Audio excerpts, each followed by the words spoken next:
Here we are, y'all. Episode 3 of We Live in Color. I'm Deaunte Damper, and this is We Live in Color. Yes, a platform for where we celebrate our Black LGBTQIA community and non-binary members in the space, in Seattle, in King County, in Washington State. Yes, we are here. We exist. So happy to be here today. It's Pride Week. Pride Week is time to celebrate. It's more than just the parades. It's more than just the production of it all. When I think about Pride, what Pride looks like to me, and I'm so glad I have the guest, a good childhood friend here with us. Because when we think about Pride for us was downtown, sitting in front of the hot dog on a stick and getting snuck into the clubs by our quote unquote gay aunties and friends that actually really helped us learn how to show up for ourselves. Which brings me to the guest that I have today. Not only are they an entertainer, a hairstylist, and one of the best female entertainers out here in Washington State. I grew up with them, and I'm just so happy to talk to y'all with them today. Today's episode is called Sebastian and Mila, A Love Story. Welcome, Sebastian. Hi, Sebastian. Hey, how are you? Thank you so much for having me. I'm so happy. I'm so good. Thank you for having me. It's a blessing to be here, and I'm so excited to dive in to the Mila and Sebastian love story. Yes, it's real. I've watched it grow. It's like watching the episode of All My Children, honey. It goes. Absolutely. The sky's the limit. It's not going to end here. Right. So let's start where it first started, right? Because where are you? Are you from the Central South End? I'm from the town, period. Okay. But yes, I did resign on Graham Street. Okay, Graham. South End, but you know.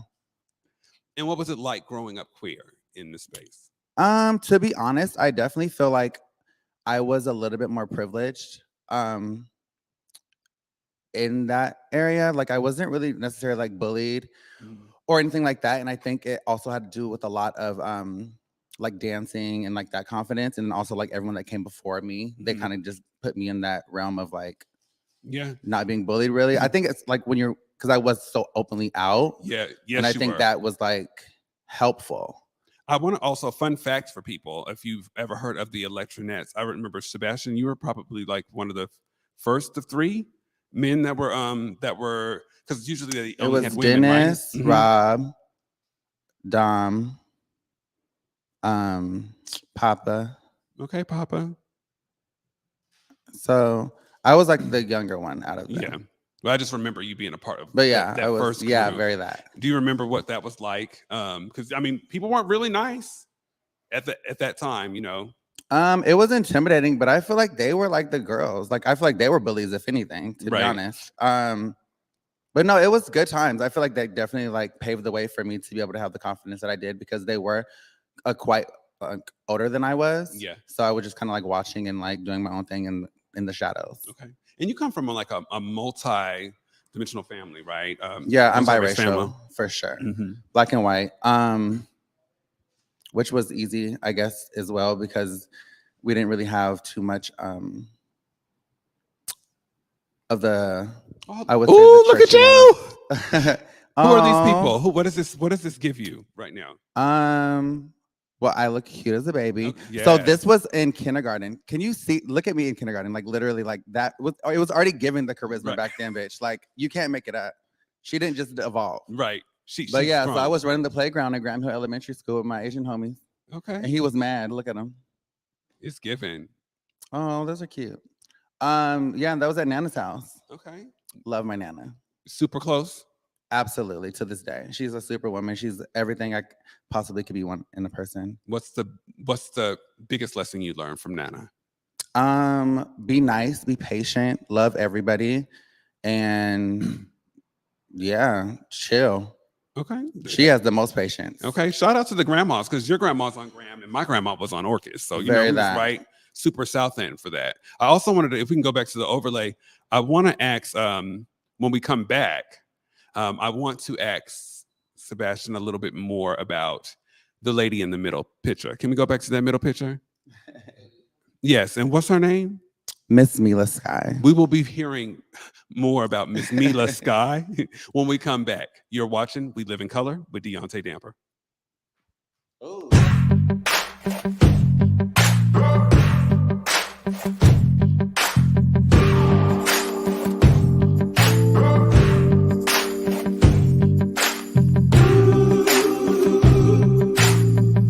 What up, y'all? It's T-Dub. I'm here at Converge Media to let you know about my new venture, The Resole. We are introducing Seattle's first dry cleaner for sneakers, and we want you to be a part of it.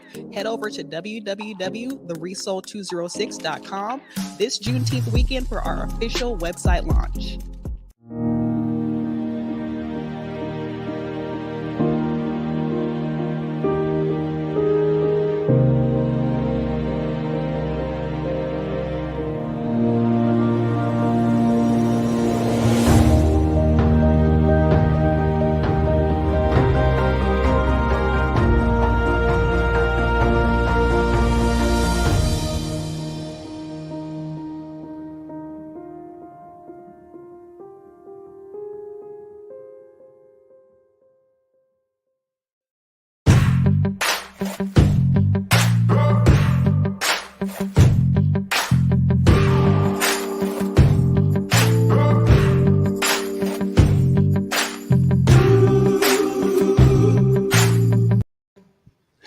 Hello, everyone. We're back here. We're part 2 of We Live in Color.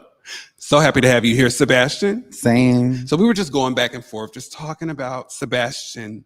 And then we've seen a beautiful picture of this beautiful woman by the name of Mila. She is one. She is two, but she is one. So can you tell us a little bit more about Mila? So Mila came about like back in the day when I was just like cross-dressing before like the whole non-binary thing was a thing. Mhm. It's funny because one of my friends that I met recently, he was like, remember when you had that Rihanna wig in high school? Bitch, I went to Atlanta junior year summer, came back with the Rihanna wig. Okay, hold on. Time out. Define Rihanna wig. So are we talking about umbrella? Yes, AA? umbrella, Okay. bitch. Very 2008. Okay. Not to get too much. But yes, and then I was like, oh my God, I had totally forgot about that memory.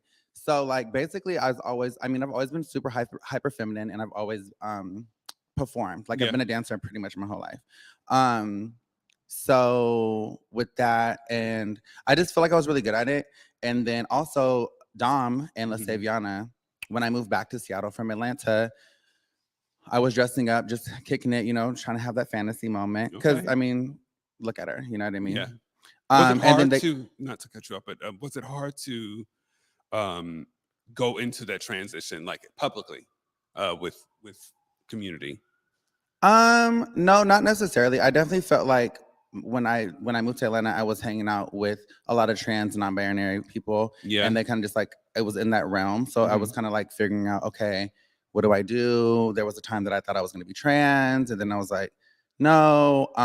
So being able to do both is really great. Yes. And then having the opportunity to be able to be on the floor so I can mix my beauty and glamour as, the female impersonator moment, as well as like a performing artist, which is really great. Honey, you're just a chameleon. So I am a chameleon. So let me ask you this too. What was your first performance? What do you remember? What song you performed? I do remember. My first performance was in Portland, actually, and I did Deaunte Dance for You. Okay. Bitch, when I tell you I was blacked out drunk because I was so nervous, I don't remember. Oh my God. But that was my first performance for sure. And then from there, it just skyrocketed. Yeah.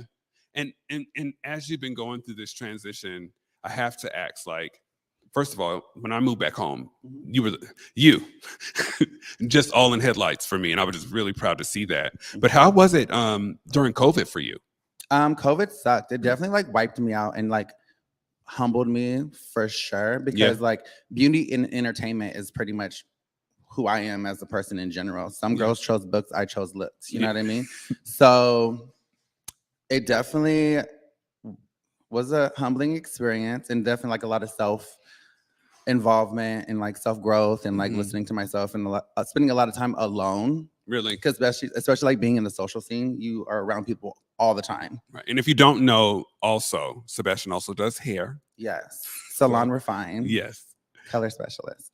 So yeah, like that's pretty much my whole life is like socially people. So it's like, it definitely broke me down. There was definitely like sad times, definitely like obviously like everyone else, there was loss. So it was definitely like a dark situation, but I'm glad that that's behind us. Yes, and hopefully absolutely. that we're all able to grow from the ashes. I just built since I've known you, I've never seen you sweat. Like I've never, ever Come to one of the sweat. shows, bitch. Like a play. But like what I mean by that, like we've been through many transgressions as community members, and your resiliency of just more so just no sweat off my back. I love it. How do you get that confidence? You just have to fake it. Yeah. To be honest, I would never let anyone like see me down. Yeah. And also, I just feel like you have to like manifest. Like if I'm sad and I sit in that, I'm gonna be sad. Yeah. But if I'm like, this is what I'm gonna do, Rihanna Bob. bitch. No, that really did keep me though. But yeah, you just have to fake it and just like believe that God has your back and like everything happens for a reason. Yeah. And like just push forward because, like you said, I've definitely been through a lot in my life, but that's never gonna determine my future. You know what I mean? And I feel like everything is like bricks to make you who you are. Yeah, and not to switch gears, but working under that climate, right? As a Black female entertainer out here, is there discrimination in the sector of performers? From my experience, especially like when I first started, there wasn't a lot of Black queens at all, actually. Now I definitely feel like Seattle has a lot more up and coming girls, and there's like a color all over the place now. But as PC as I can say this, it's still a white city. No matter how much I can pass through. Yeah. They're still gonna, they still take over and do the thing. And you definitely have to watch yourself a lot more than others because a lot of the girls that came before me are not currently here now. Okay. So She just said like a soap opera, not currently here now. So just like, yeah, I definitely feel like we don't get away with as much as the other girls can. And I definitely feel like it's an energy situation. All girls aren't hip hop girls. All girls aren't that kind of vibe. I definitely feel like the girls here, like a lot of the white queens, are definitely like ookie spooky moments. Yeah. I'm more of a city girl moment. So it's definitely like there's no other bitch like me out here. So it's like trying to fit in, but also staying true who you are. Right. And I think that's what my struggle was. And the other thing is like, how can community continue to support our Black female entertainers out there in that sector? Because I notice a lot of our community members end up moving that are flourishing and that should be getting more money. I mean, like more booking fees as opposed to just coming in and just performing. You know what I mean? Yeah, I mean, definitely. Like I've been on cast pretty much since I started. But I definitely feel like now, especially since after COVID and like the whole Black Lives Matter moment, I definitely feel like a lot of the bars, I shouldn't speak for all the bars, but I definitely have seen them trying to get the girls in there. And honestly, like all you guys can do is just come to support. You know what I mean? Like I know when my people are in the building. You know what I mean? Like when I come out and I'm playing my song and I see the little girl over there lip singing with me, I'm like, okay, bitch, you know this song? Perfect. So that makes me feel good. But just show up, really. Yeah. I don't think that the girls are being underpaid at all. I definitely feel like as performers, we definitely bring the nightlife to the club. Like the girls come to see us. They don't come to see like anyone else. The girls come to the club to see the girls. Okay. So definitely like upping the booking fee was always a great thing. But I don't think that, from my experience, I don't think that the Black girls are being underpaid. Okay. Sorry. From the club. I think the girls in general are being underpaid. Okay. So it's a universal thing. Yes. Okay. But the Ookie Spooky girls still run the city. Okay. What are Ookie Spooky girls? Break that down for me. The Ookie Spooky girls. I don't know. I just feel like Seattle, like I said, it has a lot of white queens, which we love. They're like so talented. Like it's beyond. Like their artistry is like something that I can never tap into because it's just like not my thing. And I always like, I want everyone to be who they are and stay in their lane and be the best version of yourself. Amen. But Seattle has that. We don't have that the hood rat culture as much. So there is a hood rat culture out here though. 100%. We are not even like that. Like not even like we're being funny. Like obviously like Black excellence, period. Yeah. But no, I definitely feel like the artsy queen. Like Seattle is like that. You know what I mean? It's very multicultural. It's very artsy. So I definitely feel like finding spaces where the culture can be more accepted and like appreciated, because if I'm going, hey nigga, da da da da da, white girls aren't gonna listen to that. Yeah, they ain't gonna say it either. But if we're at the, you know what I mean, if we're doing the thing, it's like, wait, it's just a culture thing. Yeah. But I definitely feel like the Black girls get just as much love. But at the end of the day, we already know what's up. But is it just the sector of Capitol Hill, or y'all are female entertainers in our community? Are we able to go south? Have you seen us further? Where's the furthest south you've seen us? So, RIP Our Place. So we just opened up the Comeback, which is in Soto, Thursday, Friday, and Saturday. So that is as far as I know. I mean, obviously Tacoma has like a show there as well. But I definitely just think that it's just like having the clubs and businesses. Like we don't really have that many clubs to go to in general. Yeah. I can definitely count like on one hand how many gay places that we have to party and club. And everything's not always about the queens. Like I think everyone should be able to have a safe space to do their own thing. Yeah. But definitely Soto is as far as I would be to Soto. go. But is that where we? Is that It's right next to Krispy Okay. Kreme. Yes. I've been there before. Okay. It's really cute. The space is everything. I don't know if you've ever been there to Our Place before, like on the 3rd floor. Yes. It's basically like a bigger 3rd floor, huge stage. I'm really glad that they were able to come back from that because Our Place was my home. They made Mila, honestly. That's what I was going to ask. That was going to be my next question. What is how do you feel like we are a part of this community now that the pandemic's back open, right? Mhm. But not having the Our Place, not having like the Rebar. If people don't know where the Rebar is, you had to be there. But either way, honestly, Rebar was a moment. I Yeah. know you touched base on that. Like we were back in the day. we was all getting snuck in the club at that time. That is crazy to me. Like now that I'm older, I look at it. I'm like, bitch, there's no way I'm letting the babies in the club. Yeah, and I was really out there like that. I was. So much fun though. But I mean, it sucks that it's not on the hill anymore, but at least we still have a space to go Right, to, which is absolutely. great because if we didn't have that space, then it would really suck. But at the same time, I think that us as a community have to invest in ourselves to curate those spaces because we Absolutely. can't allow like the people, you know what I mean, to define to do it for us. Absolutely. You know what I mean? We so can't, even branching outside of Capitol Hill, that's impact. You know what I Mhm. mean? Because the next thing you know, we're gonna be right there in Renton. And on that note, we'll have one more break, and we'll be right back. At Converge, we have a Hey guys, Besa Gordon here, and before heading to Belize, Trey Holiday and I had to make sure we linked up with our good friends over at Market Street Shoes to, of course, grab a few things for the trip. From bags to socks, shoes, sunglasses, earrings, and more. Before going on any trip, make sure you stop at Market Street Shoes. Trust me, you'll find just what you need to make your trip not only enjoyable, but fashionable.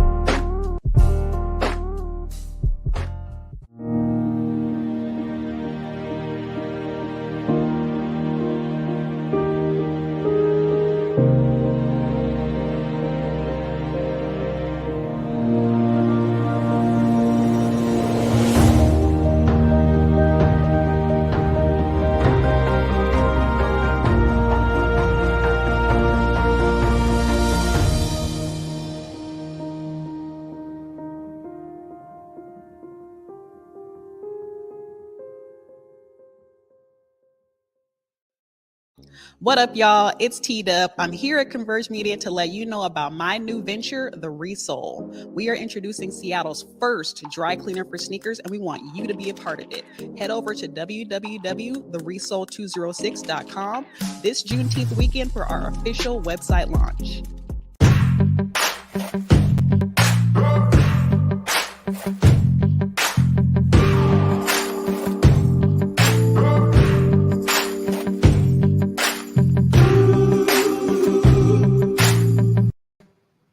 We are back. Sorry. Here at this is part 3 of We Live in Color. I'm here with my boo, Sebastian. Yeah. So Sebastian, this is one of my favorite parts of the show, where we talk about who helped us live in color, why we live in color. Who is your person?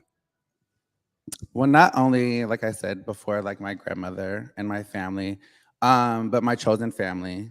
I met this person when I was 14 years old, doing the things, bopping around the city.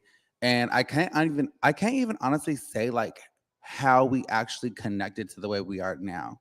But I call them my mother, Hilra Preston, Hilra another Preston. Seattle famous socialite lover. Yes. She has definitely been my rock since I was a baby. Yes. And can you look into the camera and let Hilra know how you feel about them in this space? Hey, mommy, I love you. You already know the tea. I couldn't live here without you, and I think that the feeling's mutual, and we're gonna be together forever. Let's rock this world. So the person that I would like to salute is you. I appreciate you. I'm just so watching you grow. You have more confidence than I had as a kid. I didn't know how to dance. I was like a two-stepper. You know, I'm a two left feet. But it was Drinking because of gal. them. If I didn't have you guys back then, and you already know the crew, Yeah. I definitely wouldn't have that. And if I didn't have Hilra, it's everyone that came before me Well, that honestly like helped me be who I am today. to be well, honest. watching you just walk into your purpose now, and even post pandemic, you were even doing those. I think they're called, what are those? Unbox. Mukbangs. Okay, what are I have a those? YouTube channel, Sebastian Sky, and I was definitely bored and just like doing mukbangs and drag. So at the what house are talking shit. mukbangs? It's so basically where you confused, just sit down and eat. It's like very ASMR moments. Okay. It was basically like a little talk show of me just like eating and talking about different things in the house bored. Oh, see, I don't know. I ain't a crab fan, but it was still cute though. Really? Mm-hmm. I had an ice cream one too.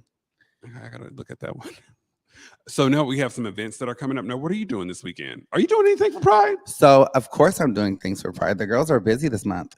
So I will be okay, let's start. So I'm doing Rhinehouse. Rhinehouse is on what street is that on? 11th, right by Seattle University. It's a lovely space. The GM is Jeremy. He's a black. I just see that. I don't want to put his business out there, but we love him so much. He's definitely hosted all the girls. I'll be there Friday, Saturday, and Sunday for brunch and the evening show. Carrie Hilson, bitch, will be there. Carrie who? Carrie Hilson. Energy. So can I be Pretty Girl Rock. Can I be a background dancer? I will definitely get you in. I'm just saying. 100%. I don't do backup dancers. No, you can do one. You got the Rihanna Bob, and we can just very try that to figure it out. But yeah, no, it's gonna be a really cute event. And then obviously like the comeback is in Soto. That's open up all weekend. It's gonna be super cute. And then I think I might do the parade. You got to do the parade. Well, yeah, we're gonna have a float. It should be really cute. But yeah, it's just like a action-packed weekend, which I really enjoy. I definitely feel like as a working girl, the Pride weekend is like, bitch, go. Right. If you don't go, just go home. If you're not going, you're not. You'll never go. Okay. You're just not. But yeah, it's gonna be a super fun weekend. I hope we have good weather. But yeah, so Rhinehouse, the comeback, and the parade. And how can we follow you online? You can follow me at Sebastian Sky on Instagram and all social medias, and Miss Mila Sky on all social medias. Thank you, sis. And then we'll go into a couple more events here. I believe the first one is, there we are, right. Pacific Northwest Pride, also known as Spokane. We are having our Black Pride event the 18th through the 21st throughout August this year. So excited. I love Spokane. Spokane is everything. They've been around for years, baby. Listen, I don't think I would be where I'm at without Spokane. Remember when they had the Langston Hughes back in the day? What do they do? The Black Gay Pride. At Langston Hughes. I never had the opportunity to go. I was already in the streets by then. But Pacific Northwest Pride is currently looking for volunteers as well as vendors. So any questions, please feel free to hit up Autry Bell at autry@pokane.org. Hit them up. And we also are gearing up for Taking Black Pride. Taking Black Pride, our wonderful guests that were here last week will be having their event on the 25th. I don't know. I will definitely be down there. And I think the last event that we have is for Washington Therapy Fund. And I know people are probably like, oh, what's that for? Because we still have to, in our lifestyle, I still think that we need to take some time for ourselves. 100%. It's so hard. It's important. It is really, really hard. I mean, like this past 2 weekends, I've been going through like this isolation piece. I'm like, no, I can't be that. I need to talk to somebody. Definitely. So Washington Therapy Fund, you see a wonderful picture of Ashley, who is Converge family. She's my family. Happy belated birthday, Ashley. And I know that this is a show where we talk about LGBTQ leaders, but thank you for being my ally. Thank you for being my friend. And no different from wishing you a happy birthday. I give you my heart. I love you so much. Thank you. So sweet. oh, I'm about to thank go sit you. on their couch with her. You should hear when I have my bass in my voice. Ooh, Yes. not the party line tease. So now, but before we go, I want to ask you, what does pride mean to you? Pride means to me, honestly, and this may not be what everyone wants to hear, but loving yourself, because no one's gonna care about someone that doesn't love themselves. And just doing your own thing and not really giving a fuck. You know what I mean? And I feel like that can go around to everybody. Can we cuss? No, sorry, bleep that out. Sorry, guys. It's not really caring, being authentically yourself, no matter what, being proud of who you are, no matter the flaws. Yeah. That's what pride honestly means to me. Living out loud. I love it. I love you. Censored. It's censored sometimes, but sometimes unfiltered. Very But most bad. of the time, unfiltered. Unfiltered for sure. Yes, absolutely. Well, Sebastian, I'm so happy you came. Thank you so here. much. It was a pleasure. Thank you for living in color for us. We'll be Yes. living in color with you, and we love you. Thanks for letting me live in color. Thank you, everybody, for being here today. Join us in the next couple of weeks. We will be in the month of August. It'll be Recovery Month, as well as our first guest, which will be Randy Ford. Thank you for joining We Live in Color. I'm Deaunte Damper. Y'all have a blessed night.